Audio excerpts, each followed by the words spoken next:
नमस्कार दोस्तों, आज हमारे YouTube चैनल में आप सभी का स्वागत है। आज हम आपको एक बेहतरीन स्टोरी सुनाने जा रहे हैं। इसको ध्यानपूर्वक सुनिए, इसमें आपको बहुत अच्छी सीख मिलेगी। एक समय की बात है जब जंगल के पास में दो राजाओं के बीच युद्ध हुआ। उस समय एक राजा की जीत हुई और एक की हार हुई। और जैसे ही युद्ध खत्म हुआ उसके दूसरे दिन एक तेज आंधियाँ चली और तेज आंधियाँ चलने के कारण उसके पास जो ढोल था वो लुढ़क कर उस जंगल के नीचे गिर गया।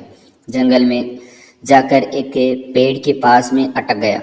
जैसे ही उसमें हवाएं चलती वो शाखाएं उससे टच होती और उसमें ढोल में एक तेज आवाज आती।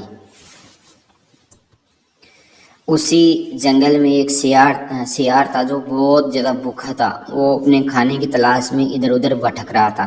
तभी उसको एक खरगोश दिखाई दिया जो गाजर खा रहा था। तो सियार वो अपने ध्यान पूर्वक उस शिकार को करने के लिए जैसे ही आगे बढ़ा तो एक खतरनाक से ढोल की आवाज़ आई, ढमाढम की आवाज़ आई। तभी उसने देखा, जो खरगोश गाजर खा रहा था उसने देखा कि उधर से आवाज़ आ रही है। तो उसने उस तरफ वो सियार आ रहा था। तो सियार ने भी सोचा ये कि ये आवाज़ कहाँ से आ रही है, ना ये उड़ने वाला पक्षी है या चलने वाला जानवर है, क्या है। तो सियार भी उस आवाज़ के साइड में चलने लगता है और वहाँ पर जाकर देखता है कि एक गोल गोल शेप का कुछ बना हुआ है। तो वो उस पर झपटता है और जैसे ही झपटता है तो उसमें आवाज़ आती है ढम ढम की। तो फिर वो सियार उससे उतर कर पेड़ के पीछे छिप जाता है।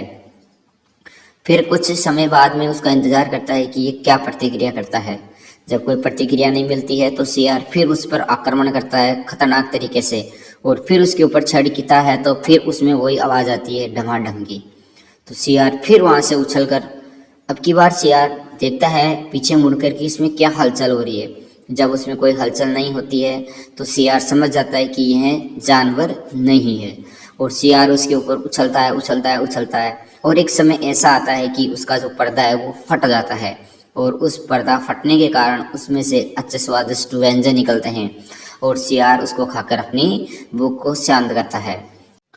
सियार और ढोल की कहानी से हमें यह सीख मिलती है कि हर किसी चीज़ का एक निर्धारित समय होता है और वो हमें चाहिए होता है तो वो एक निश्चित समय पर ही मिलती है।